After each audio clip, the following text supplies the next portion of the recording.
examining the Caribbean wet season climatology, and we're also going to be taking a look back at the last 2018 wet hurricane season. Also in this presentation, I pulled some slides, or got some slides from Mr. Kenneth Kerr of the Trinidad and Tobago Met Service, so he will be presenting these slides if he's here. I don't see him. Oh, he's hiding. Okay, good. So we'll take a look at the characteristics of the wet hurricane season. We also look at what influences our season.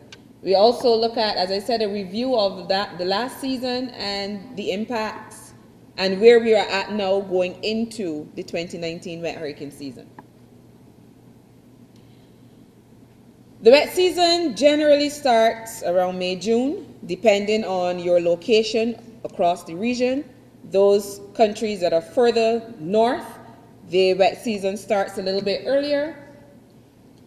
And there are exceptions to this. The Guyanas have two distinct wet and dry seasons, and the ABC Islands, most of this country experiences dry conditions for most of the year. Our wet season usually coincides with the Atlantic hurricane season and is characterized by relatively high atmospheric moisture, low wind speeds, and warmer temperatures. And these are some characteristics that can lead to heat stress, especially during dry spells. Here we have some seasonal patterns across the region, and it just shows the rainfall amounts as we step through the wet season from June right down to November. And we see the drier territories being the ABC Islands as we begin in June. These are 3-month totals, June, July, August. And as we approach September, October, November, you could see our totals ranging mostly around 800 to 900 millimeters. Monthly rainfall totals vary across from January to February, and we see mostly we have a peak in the latter part of the year season, with the exception of the Guyanas again that has two distinct seasons. Temperatures do not vary that much, but we notice that the warmer temperatures occur normally in the wet hurricane season and the cooler temperatures in the dry season. And we can look at daytime and nighttime temperatures, not much difference here again.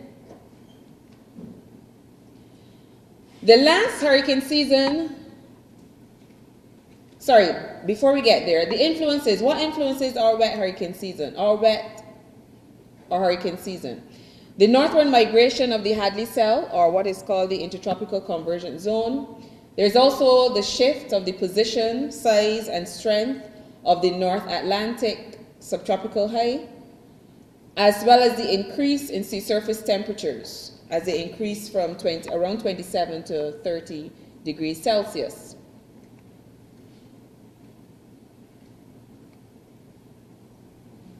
Our season usually peaks September, October, especially when the sea surface temperatures are at their highest, and the intertropical convergence zone is at its most northerly position.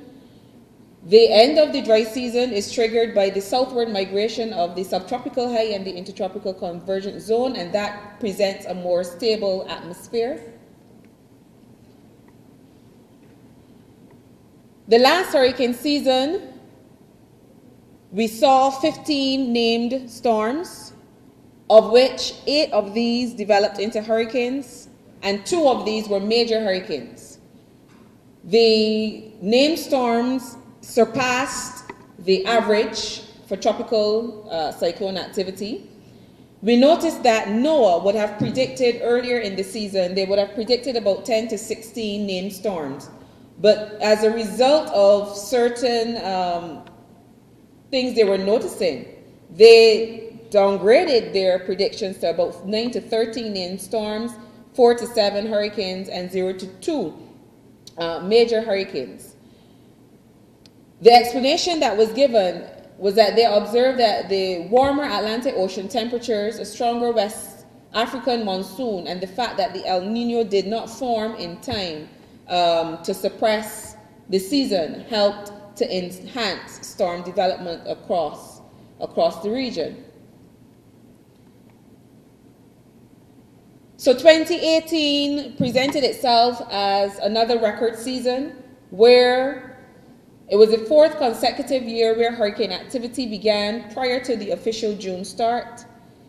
There were a record 7 named storms classified as subtropical at some point, and all of these subtropical storms transitioned into a tropical storm where 3 of them developed into hurricanes. The 2018 hurricane season was the first since 2008 to have 4 named storms active at the same time.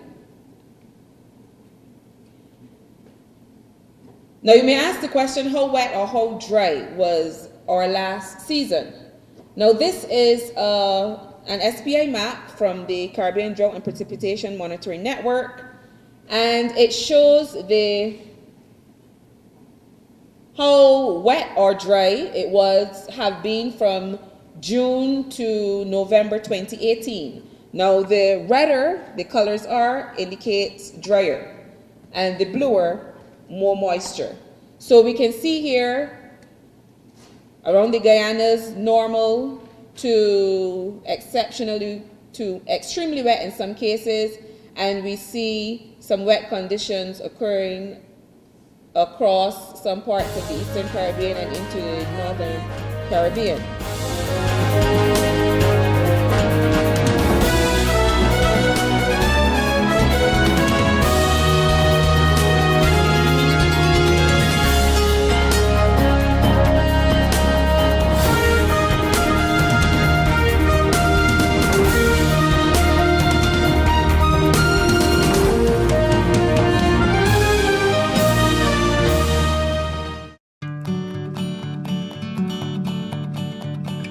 It's been said that behind every door, possibility awaits.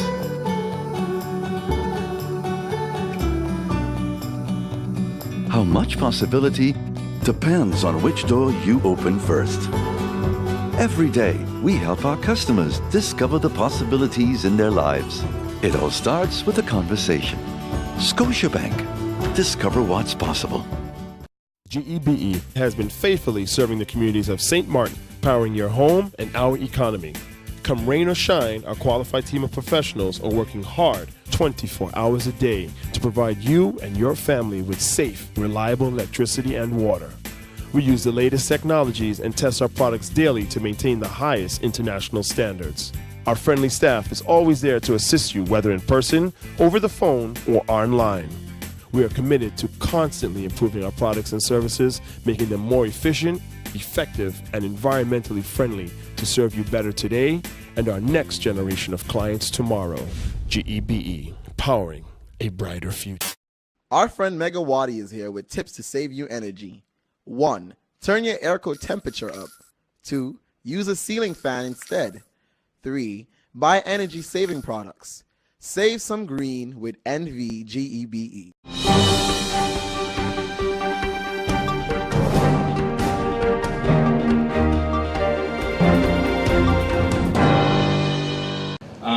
Winair for me is not just a company, it's a part of who I am. As a kid of the Windward Islands, I also always have a special connection to Winair as well. You know, in the Dutch islands, we refer to these as the Windward Islands, but geographically we're actually the Leeward Islands. So even by the name of Winair, it shows you that it's an airline for the Dutch Caribbean. I'm here on behalf of the government of the Netherlands. We only represent 7.95%, so I'm only supposed to speak very shortly compared to the Minister of EAT over here. But I wanted to say that the reason the Netherlands is involved in Winair, of course, has to do with Save on Station. That's the only reason, actually, that after the dismantling of the Netherlands Antilles, that the Netherlands truly is involved with this company. And to remind people out there that Winair is not only an airline for tourists, it's actually a lifeline for so many people in the Northeast Caribbean. And here we are today, you're opening a new building that was destroyed during the devastating Hurricane Irma. And it reminds us about connectivity and how vital that is and how important that is for people, especially from the small islands. So on behalf of the government of the Netherlands, when we look towards the residents of Statia and Saba, we say a special thank you to Bonaire for always keeping those people connected to the Northeast Caribbean and to the greater world. I mean, my family originally comes from Saba, 14 generations. And when you think that back before the airport in 1962, Saba was like other places in the 1700s and 1600s. It's really Bonaire that brought a new life to Saba. So with that, I would keep in mind also looking at your new building, our refurbished building. I've heard from George that it's very strongly built. I've had the opportunity to see the inside a few times. So I will say, job well done. You have built back better, and you are prepared for the future.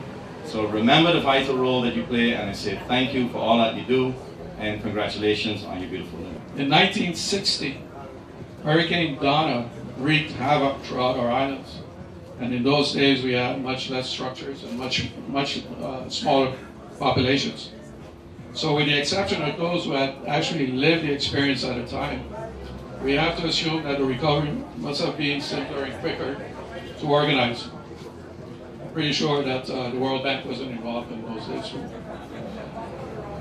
There were 2 single-engine aircraft in St. Bart's that were destroyed by Hurricane Donna, resulting in the 2 owners pooling their resources to get a new aircraft to continue their dream in aviation.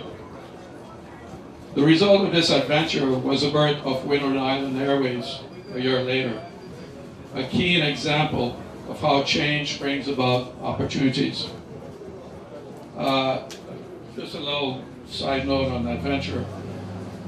These 2 gentlemen, one is my father, Captain George Grail, Sr., and Captain Foster Stanley. And my father had related a little story there, and folks, these are people that have lived through a lot throughout the years, and they're living monuments and historians. So please, whenever you see any of them, pick their brains. They have a lot of stories to tell. This adventure of getting their aircraft, it was a Piper Apache. They flew up to New York, picked it up, and flew down to, they made a stop in Fort Lauderdale. When they landed, they were surrounded by military, armed military. And, you know, with wonders like, what is going on? What did we do? This was a time when Castro had started his little revolution. And they happened to be landing in an area where, you know, things were going kind of crazy. So, you know, again, they have a lot of stories to tell. Pick their brains. It's very good. Chris, get your father, Will Johnson, to call in them. All right, so 59 years since Hurricane Donna and 21 months after Hurricane Irma and Maria wreaked havoc in the region, leaving a trail of destruction and heavily disrupting air transportation for weeks.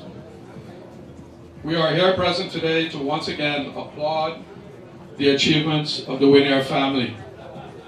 The hangar behind me was badly damaged, and our 50+ years headquarters was gone.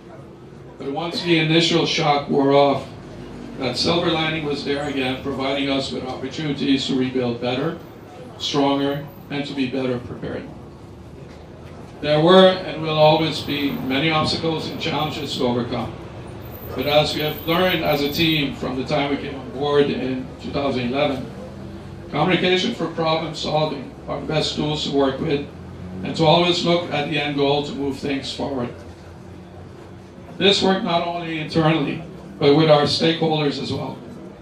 Understanding the wants and needs of everyone and clearly communicating this to ensure that we are all aligned has made our recovery process much quicker. PJIA has been instrumental in assisting us with our efforts, as well as the St. Martin Civil Aviation Authority. I tip my hat to both. And as a daunting task to repair the terminal building is primordial, Winair will endeavor to assist in whatever way possible to bring their efforts to a quick and successful conclusion. Patience is a virtue, so we will relish the airport's achievements when the time comes.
Hey ma, how you doing? You busy? I hear, just paying some bills, taking care of business, you know what it is? I know, you're doing your online banking. I don't have to stand in those long lines to pay bills. I can transfer when I want. I can check my account wherever. It's like the bank open 24/7. I even here checking the statement right now as we're talking. How's Miami? Well, that's why I'm calling. I'm finishing up a few songs now, but I'm afraid that studio time might be more than I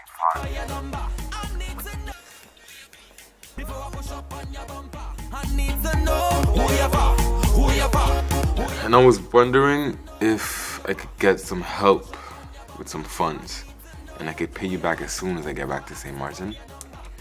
Let me check my account. How much you need? I think 500 should be enough. I can transfer it to you while online. Direct from me to you. No problem. Great. Thank you so much, Ma. I'll get online with Bib now. Alright, darling. You know who you're for? I need to know who you're for. Contact WIB today for your complete personal online banking experience. Available for all mobile devices. The Windward Islands Bank, now your online banking partner in progress. Who you're for.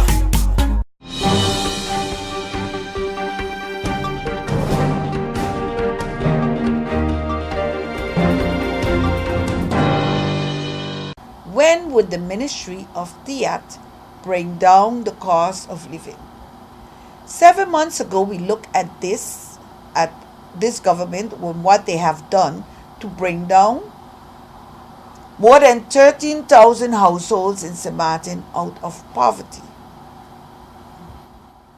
This was in our press conference reflecting upon October the 17th, International Day of Eradication of Poverty. At the weekly press conference, the Council of Ministers, on a question posed by the reporter of the Voice of St. Martin, Mr. Stephen Cyrillian, what government has been doing to eradicate the poverty, the answer given by the Minister of TIAT, ECYS Vesa Fromi, led us to conclude the following. None of the ministers spoke about increasing the minimum wage, the social allowances, the social pensions to a livable income. None of the ministers said that the government is going to guarantee the more than 13,000 households, which is more than 94% of the households of St. Martin, a household income of more than 4,000 Antillean guilders or $2,222 a month not to be in poverty. Minister Stuart Johnson of TIAT said to work to get the economy back on track, prioritizing the airport and the harbor so that tourists can come to the island will benefit the economy and create more jobs. But he did not say to prioritize full employment and to diversify our economy. We question on which track he wants to bring back the economy. The track that have been paying the workers for donkey years unlivable wages?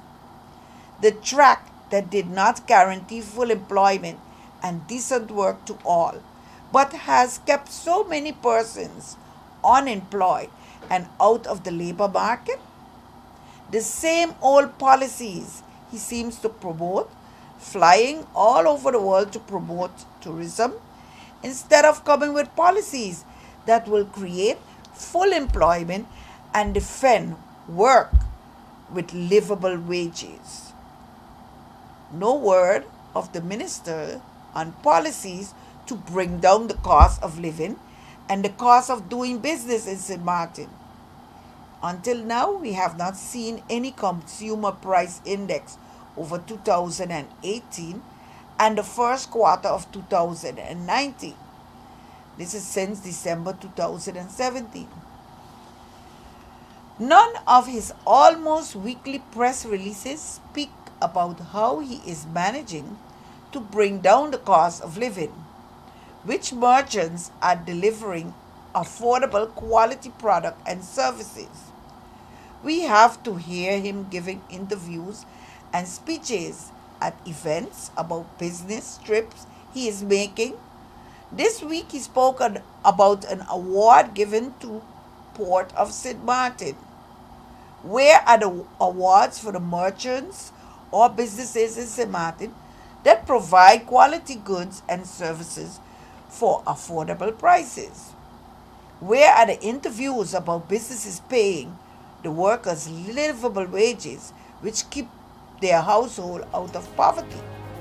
Which deals to bring down the cost of living in St. Martin has he arranged so far for the 13,000 households in poverty?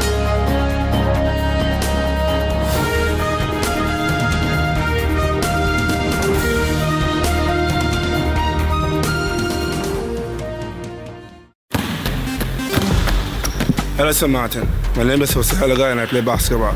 I have organized basketball events in St. Martin. Sport matters to me because it makes everybody come together in unity. So I challenge the businesses community to step up for sports and help us rebuild and repair our facility. I'm also asking the community to nominate local businesses in your area to take on the challenge and step up for sport because sports matter. Check out the Department of Sports SXM Facebook page for more information. Hashtag Sport Matter, hashtag Are You In?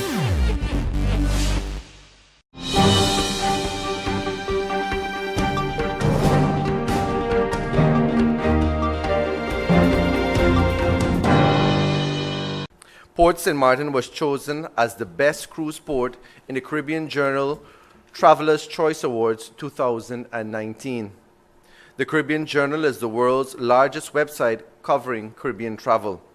The story can be found at www.caribjournal.com. The 2019 edition of the Caribbean Journal Traveler's Choice Awards celebrates the best in Caribbean travel, as chosen by their loyal readers. According to Caribbean Journal, thousands of Caribbean Journal subscribers voted in this year's awards, selected from a highly competitive field of nominees by Caribbean Journal's editorial staff. I'm elated with this news, and once again it strongly signifies that the destination is back in business. We are a resilient people leading a resilient destination. Due to the hard work, diligence, and determination towards our visitors, the destination once again reaps the fruits of its hard work via the voices of our readers of Caribbean Journal in its Traveler's Choice Awards. Congratulations once again to the people of St. Martin, as this accolade is a result of the continuous contributions made during the past 18 months plus to bring back our destination back online. We have done it once again, and we all can be proud of our achievements. The Airlift Conference returns to St. Martin. Residents and business enthusiasts, particularly those with the interest in the aviation industry, are encouraged to sign up for the 4th annual Caribbean Aviation Meetup Conference, which will be held here on St. Martin on June 11th to June 13th. The conference was successfully held here 2 years ago before the island was hit by the hurricanes and will be hosted this year on St. Martin once again and supported by several major local and international companies. The importance of the event is being promoted by the Department of Civil Aviation and Maritime Service under the Ministry of Tourism, Economic Affairs, Transport and Telecommunications. St. Martin is actively engaged in redeveloping its tourism product post-Hurricane Irma, and the aviation industry, and in particular, the reconstruction of the Princess Juliana International Airport to include U.S. pre-clearance is paramount. Considering the importance of air transport to the future of the tourism economy, forums such as the Caribbean Aviation Meetup provides our people with access to vital information that will aid in the redevelopment of the Princess Juliana International Airport to meet and improve our aviation standards.